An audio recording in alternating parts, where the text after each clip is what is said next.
Notre pensée de ce matin se trouve dans le livre, dans l'évangile de Saint Luc, au chapitre 18, à partir du verset 9. Luc 18, verset 9 à 14.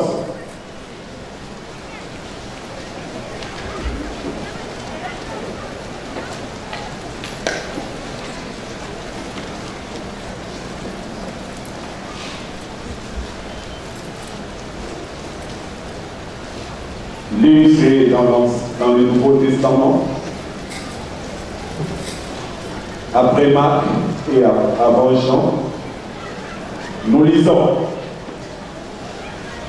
Il dit encore cette parole en vue de certaines personnes se persuadant qu'elles étaient justes et ne faisant aucun cas de sol. Deux hommes montèrent au temple pour prier. L'un était pharisien et l'autre publicain. Le pharisien, debout, priait ainsi en lui-même. Ô Dieu, je te rends grâce de ce que je ne suis pas comme le reste des hommes, qui sont ravisseurs, injustes, adultères ou même comme ce publicain. Je jeûne 2 fois la semaine, je donne la dîme de tous mes revenus. Le publicain, se tenant à distance, n'osait même pas lever les yeux au ciel. Mais il s'est frappé la poitrine en disant, ô Dieu, sois apaisé envers moi, qui suis un pécheur. Je vous l'ai dit, c'est lui qui descendit dans sa maison justifié plutôt que l'autre. Car quiconque s'élève sera abaissé, et celui qui s'abaisse sera élevé. Amen. Bien-aimés, notre Seigneur, pour faire comprendre à ses auditeurs la portée exacte de son message, utilisait si souvent la parabole. Et parabole. Et ici, il nous parle à travers cette parabole de 2 messieurs, d'un pharisien et d'un publicain. Dans notre version, on nous dit un péager, soit un collecteur des impôts. Ces 2 messieurs avaient un dénominateur commun. Ils partaient au temple pour prier. Donc ils étaient des croyants. Mais par les 2 personnes, il y avait une différence dans leur manière de prier. Le verset 11 et 12 nous donne les caractéristiques de ce monsieur, de ce pharisien. Ce monsieur, il était un homme religieux et spirituel. Il disait, je jeûne 2 fois par semaine et je paye ma dîme. Je ne suis pas comme les autres. Il était prétentieux. Bien-aimés, les gens prétentieux pensent être justes en raison des efforts qu'ils font. Ils ne réalisent pas qu'ils sont pécheurs et indignes de Dieu. Ils mettent leur confiance à leur propre justice. En faisant la louange de leurs œuvres, ici, le pharisien montre qu'il fonde son espérance sur la conviction de ne pas être aussi mauvais que d'autres personnes. Et le publicain, il était pleinement conscient de son péché. Nous savons le travail d'un publicain, un collecteur des impôts. Si l'État dit, ce monsieur ou bien cette société va payer 20 000, le collecteur d'impôts manigance. Et tu payes, il enlève. Ils ont plusieurs poches ou bien plusieurs sacs pour mettre de l'argent de bien mal acquis. Et ils versent une petite moitié dans la caisse de l'État. Et ce publicain était conscient qu'il est pécheur.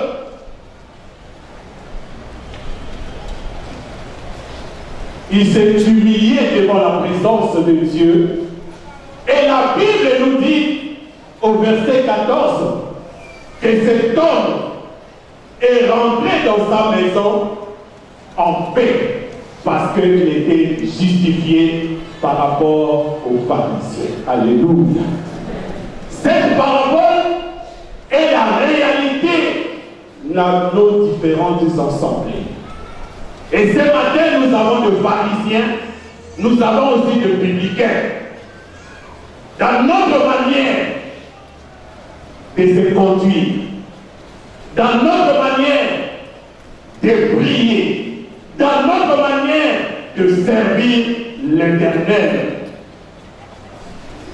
le publicain a été justifié. Et le thème de mon message de ce matin, c'est la prière de la repentance faite avec humilité touche le cœur de Dieu. Regarde ton voisin et dis-lui, la prière de la repentance faite avec humilité touche le cœur de Dieu.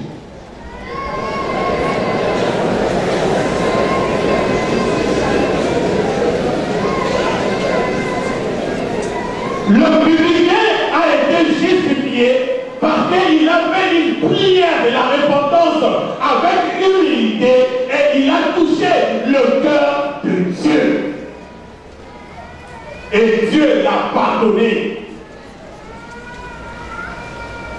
Le Écriture nous montre plusieurs personnes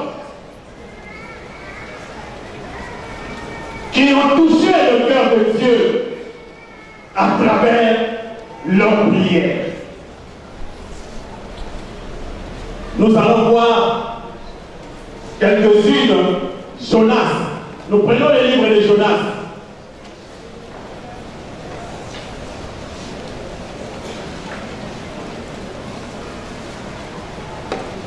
Le 15 chapitre de Jonas nous parle et nous montre des hommes qui ont touché le cœur de Dieu. Jonas, son nom en hébreu signifie colombe. Il a reçu l'appel, la parole de Dieu, d'aller dans la grande ville de Ninive et de crier sur les habitants de Ninive en leur disant que leurs méchancetés sont arrivées vers moi. Quand Jonas a reçu cette parole, il a regardé. Il a regardé la grande Ninive, une ville païenne. À quoi bon aller là-bas? Dieu, il n'a pas vu autre chose. Moi, aller là-bas. Et il a fui. Parce que je suis ici, Dieu m'envoie là-bas pour moi. Je ne peux plus rester ici. Il paya les tickets de voyage et il prit le navire pour aller à Tarsis. Pour lui, il priait la présence de Dieu. Et il était dans le navire. Dieu souffla un vent impétueux sur la mer et la grande tempête s'éleva. Une grande tempête. On peut dire comme un tsunami qui a tué plusieurs personnes dans les années passées. Une grande tempête. Alors le marin, qui était le professionnel de la mer, ont eu peur de cette grande tempête. Ils ont commencé à jeter des objets qui se trouvaient dans le navire pour alléger ces derniers. Et ils demandèrent à chacun des passagers d'invoquer leur Dieu. Et chacun, de sa manière, il a invoqué son Dieu. Mais la situation était toujours pénible. Et tout à coup, un des marins a vu quelqu'un au fond du navire. Ah! Mais on demande à tous les hommes, toutes les femmes de prier leur Dieu. Mais ce monsieur, il dort profondément comme si rien ne se passe dans le navire.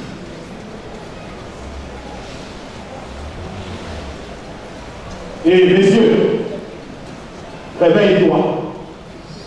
Tu ne vois pas la situation que nous sommes en train de traverser. Lève-toi et prie ton Dieu. Mais Jonas ne pouvait pas prier son Dieu. Parce qu'il priait son Dieu. Et en fin de compte, il dit au marin, cette situation, c'est causé à cause de moi. Ce malheur que vous êtes en train de subir, c'est à cause de moi. J'ai désobéi au commandement de Dieu. Si vous voulez que cette situation se calme, jetez-moi dans la mer. J'ai pris la terre, je croyais que dans la mer, en allant à Tarsis, Dieu ne va pas me voir. Mais dans la mer, dans le navire, Dieu m'a vu, je préfère la mort, jetez-moi dans l'eau. Il m'a rejeté. J'étais cette personne, cet étranger. On ne veut pas que son sang tombe sur nos têtes. Mais Jonas a insisté. Si vous ne voulez pas périr, laissez-moi. Et nous allons périr ensemble. Mais si vous voulez que votre vie soit sobre, jetez-moi.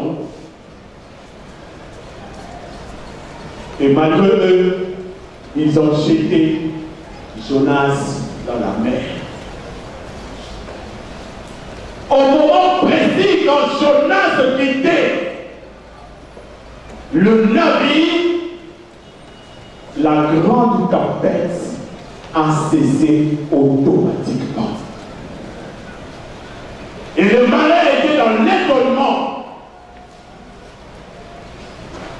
La Bible nous dit au chapitre 1er, ils ont sacrifié. Ils ont fait des sacrifices à l'Éternel des armées. Alléluia. Dieu est au contrôle de toutes choses. Partout où tu es, il est là. Alléluia. Et Jonas a été jeté dans la mer au moment où il touchait la mer. Dieu a suscité un grand poisson. Je ne sais pas si c'est une baleine ou bien c'est quoi, parce qu'aujourd'hui, le grand poisson, c'est la baleine. Et la baleine est allée venue et l'a avalé Jonas. Pendant 3 jours et 3 nuits, Jonas était dans le ventre grand poisson. Humainement, mes bien-aimés, c'est impossible qu'un homme puisse résister dans le ventre d'un poisson.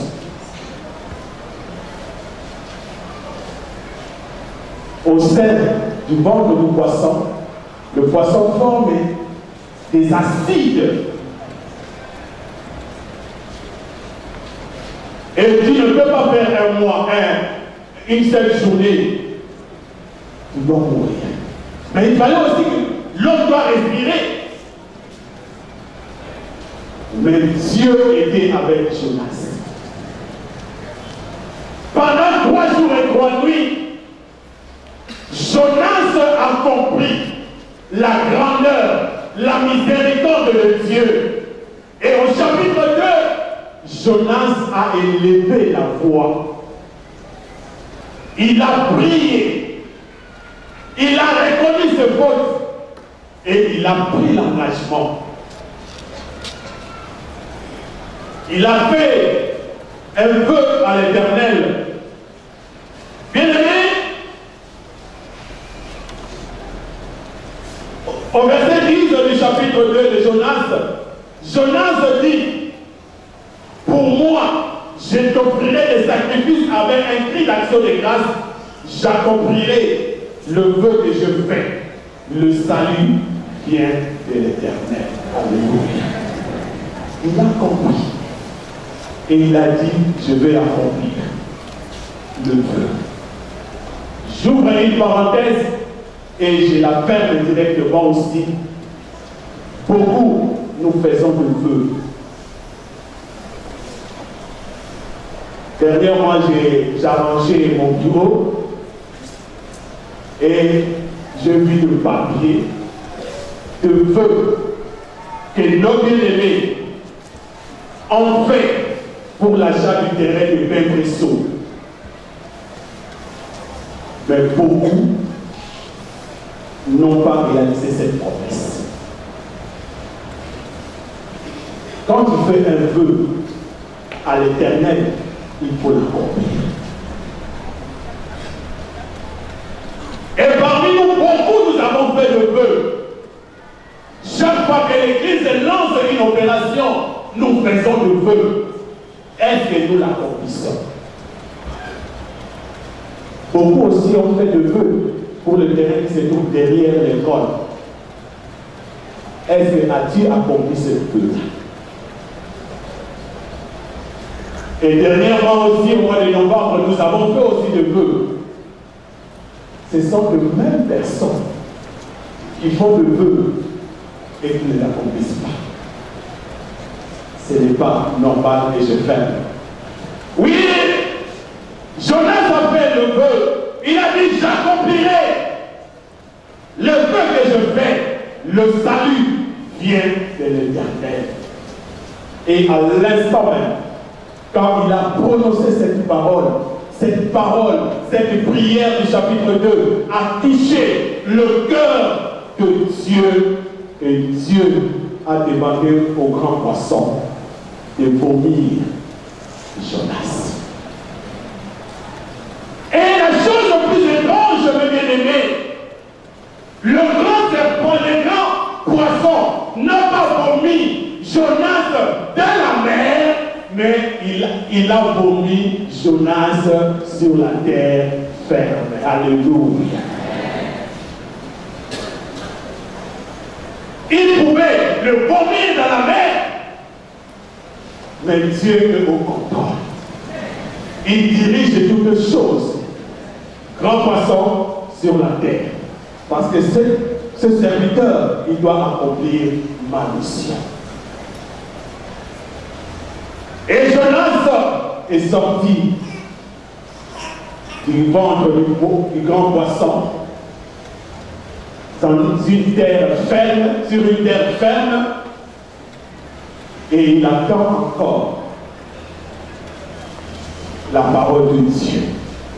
Jonas, Jonas, la grande Ninive t'attend. Lève-toi, va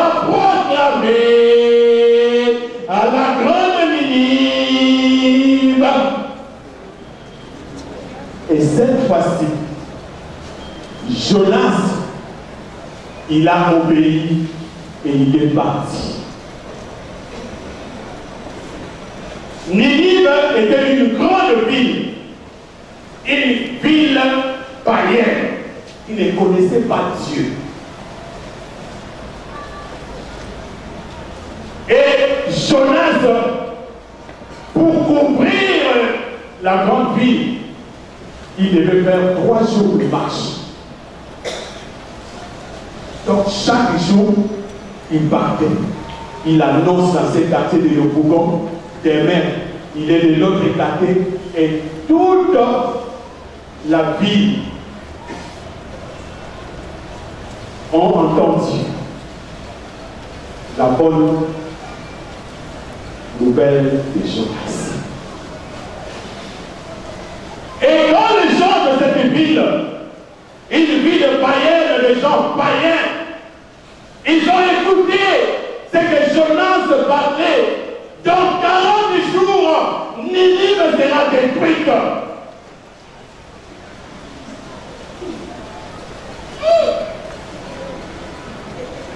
Ce monsieur, il est étranger. Il vient et il nous parle. Qu'est-ce que nous devons faire? La parole de Dieu nous dit, au verset 5,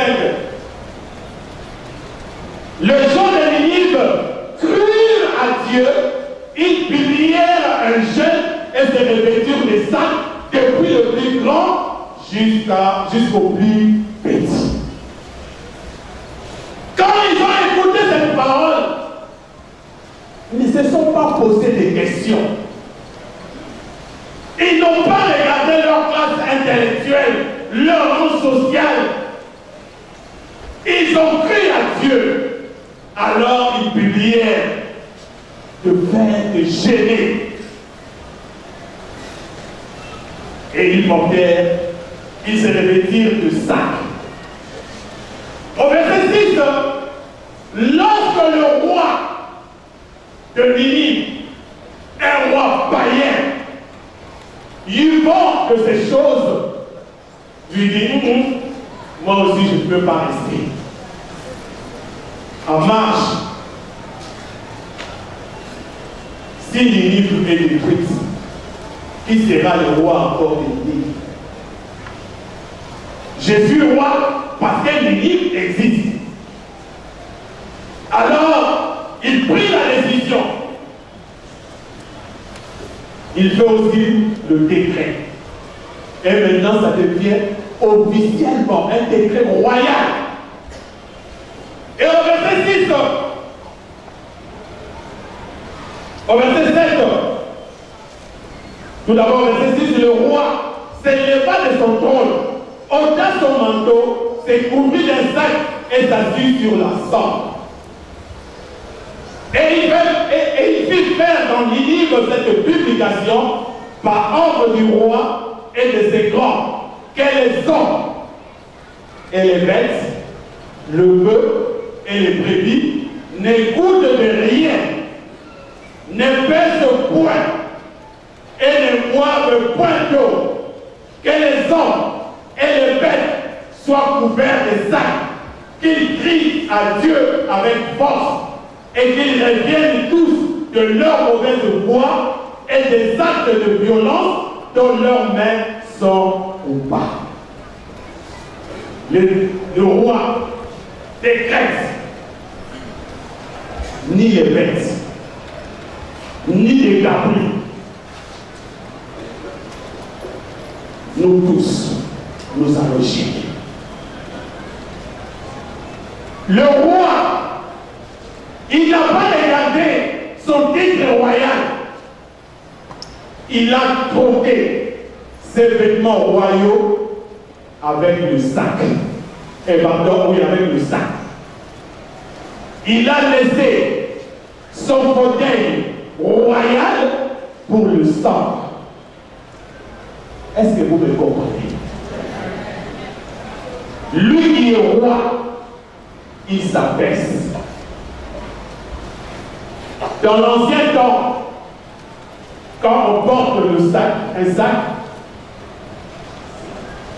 et on se poudronne de cendre, c'est signe de tristesse, signe de deuil,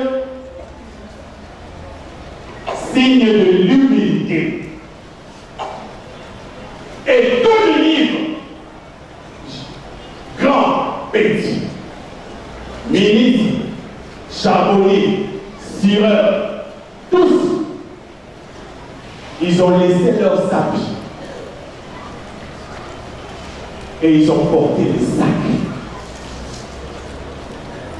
Quand je méditais cette parole, j'ai dit, mais si ces jours-là, et admettons aussi qu'il y a eu des visiteurs,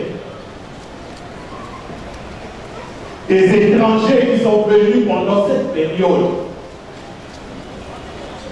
quand ils vont rentrer à Ninive, qu'est-ce qu'ils vont imaginer? Et ces gens-là, leur tête n'est plus là. Ils sont devenus dingues. Comment tout le monde se porte des sacs? Tous les morts pour donner des cendres. Mais ces hommes-là sont devenus des fous, des femmes de folles, même des enfants de peine qui poussent. Ça, c'est fini pour cette fille. Mais eux, les habitants, savaient pourquoi ils faisaient cela. Alléluia. Ils se sont humiliés. Et au verset 10, le roi ajoute, qui sait si Dieu ne reviendra pas et ne se repentira pas, et s'il ne renoncera pas à son ardente colère, en sorte que nous ne périssons point. Un appel indirect fait dans l'humiliation totale. Le roi reconnaît que Dieu seul peut agir. Et quand il a parlé de cela, cet appel ne pouvait pas rester. Dieu ne pouvait pas résister à cet appel. Dieu a regardé et il a vu que les gens de Ninive, ils se sont repentis de leur mauvaise voie. Ils commençaient à se conduire honnêtement. Et la parole de Dieu nous dit,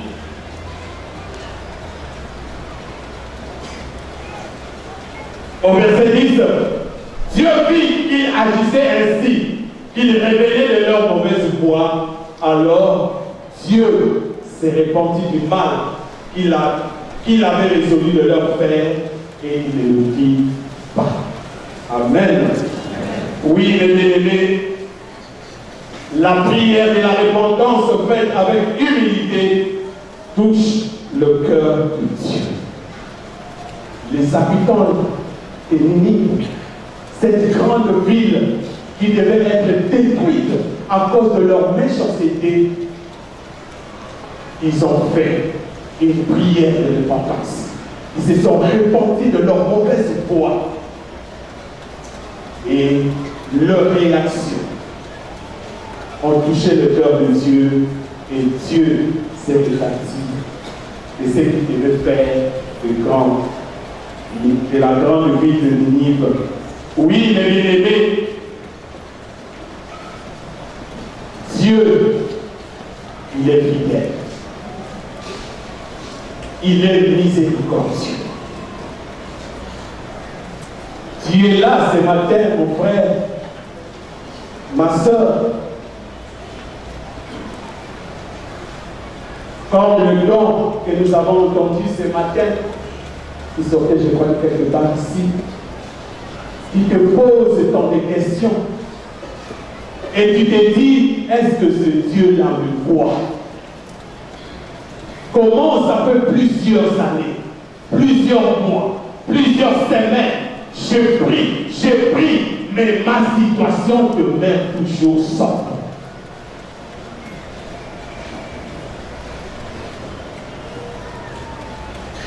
Est-ce que ce Dieu-là existe? Laisse-moi te dire, mon frère et ma soeur, ce Dieu-là existe et il est vivant, il est au contrôle de toutes les choses. Il te connaît.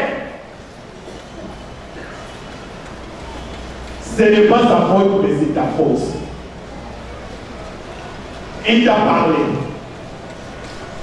plusieurs fois et de plusieurs manières, mais tu ne peux pas changer. Il t'a parlé sur la dîme. Des hommes de Dieu ont passé, ils ont parlé. Tu as écouté à travers la radio, la télévision. Tu as lu. Mais tu continues toujours à voler Dieu. C'est pour cela les conséquences de tes actes sont en train de se réaliser. Si tu as l'argent, ta poche est trouée et ça sort, tu ne peux pas réaliser quelque chose.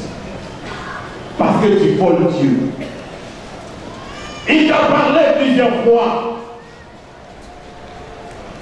Cesse cette voie de l'impudicité.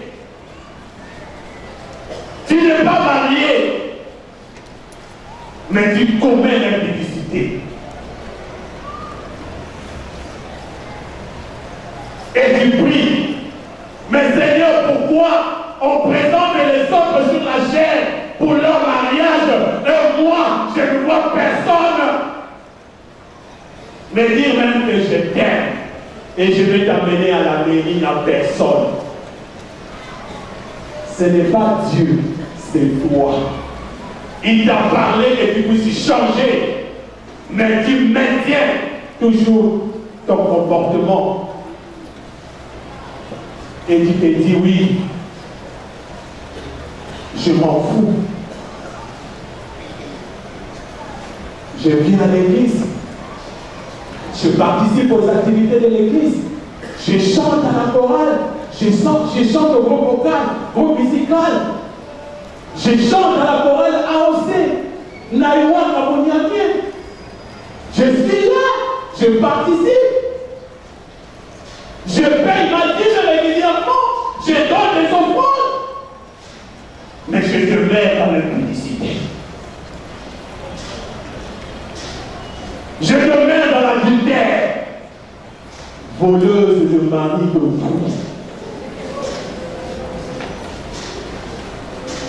Et tu es là en train de te poser des questions, mais pourquoi je ne reçois pas ma bénédiction? Parce que jusqu'à présent, ta prière est restée en dessous de ces ventilateurs. Tu n'as pas encore touché le cœur de Dieu. Réponds-toi de tes mauvaises voies. C'est alors que tu vas toucher le cœur de Dieu. La semaine passée, pendant 4 jours, on était de l'autre côté. Et l'homme de Dieu a prononcé des paroles de bénédiction pour tous ceux qui étaient là-bas, pour la Côte d'Ivoire. Et chacun a dit Amen, je le reçois. Est-ce que ça va se réaliser dans ta vie? Est-ce que ça va se réaliser dans ta vie? Moi, je dis tantôt, ça ne va pas réaliser. Hein? Hein? C'est ta manière de te comporter qui va entraîner la bénédiction de Dieu ou bien la malédiction. Nous tous, nous avons reçu Maintenant, c'est le temps de marcher dans cette promesse.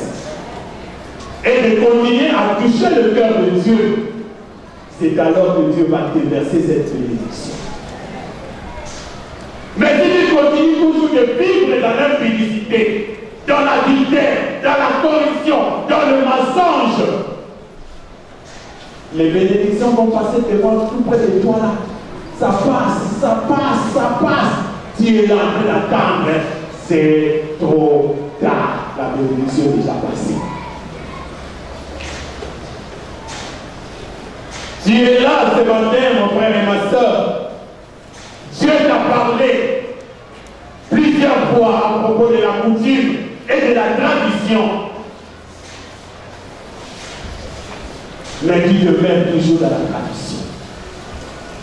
Ah non, si je ne fais pas, on va au lit. À quoi servira à l'homme de gagner son village, de gagner son estime et de perdre son âme?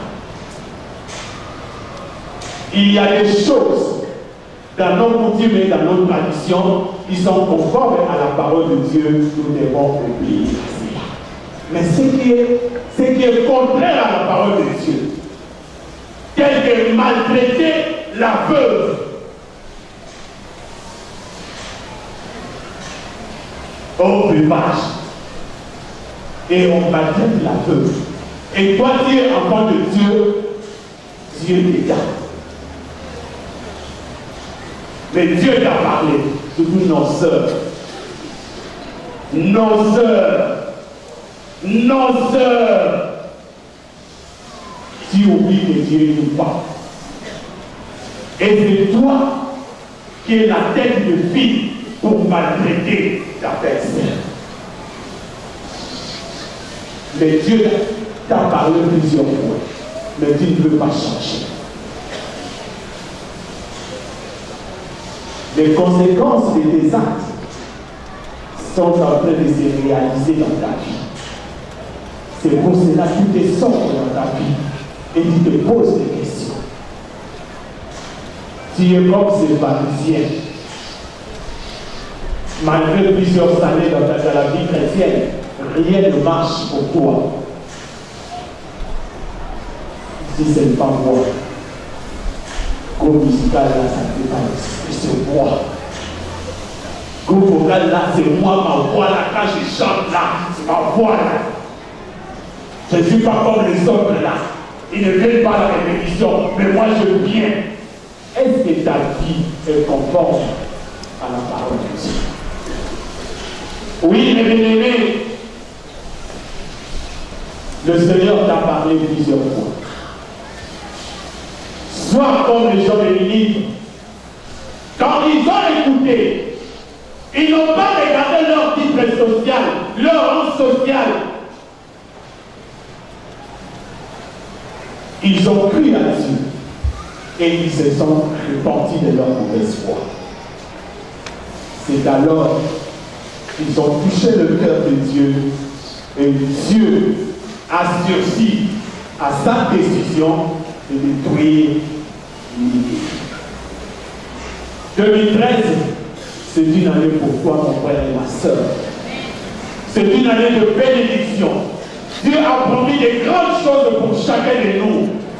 Si seulement nous nous répandons de nos mauvaises foi. Si seulement nous faisons de prières et de la repentance avec humilité, c'est alors que nous toucherons le cœur de Dieu et Dieu va nous visiter. Il est là. Il a fait.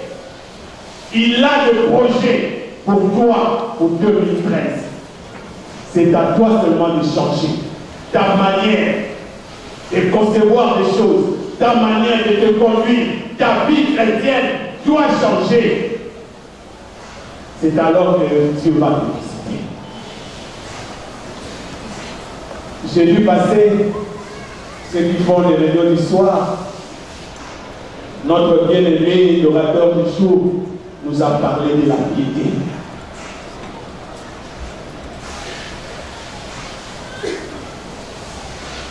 est-ce que nous vivons dans la piété? Il nous a demandé de nous exercer dans la piété, de nous exercer dans l'étude de la parole de Dieu, de nous exercer dans la prière, de nous exercer dans la foi. Combien méditent la parole de Dieu dans leur personne? La Bible est devenue un pot de fleurs. Non, changeons si nous voulons voir la main de Dieu dans notre vie pour ceux qui t'enlèvent du presse. Que le Seigneur bénisse sa parole.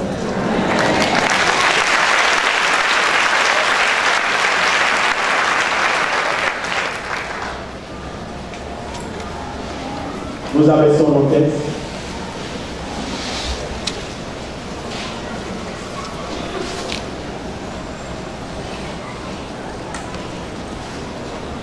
De Chroniques chapitre 7, verset 14, nous dit: si mon peuple à qui est invoqué mon nom s'humilie, cherche ma face, je le guérirai. Je guérirai aussi son pays. Le nom de l'Éternel est évoqué en toi. Humilie-toi ce matin. Cherche la face de Dieu. Et Dieu va te visiter. Et chacun s'élève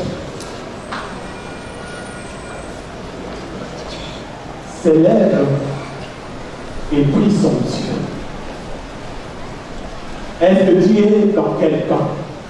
Tu es parisien, ou bien tu es publicain, ou bien tu es vraiment un enfant de Dieu qui est nouveau? Est-ce que ce matin, tu veux toucher le cœur de Dieu? Priez au Seigneur maintenant. Nous élevons nos voix et que chacun prie son Père qui est dans le secret et que chacun puisse toucher le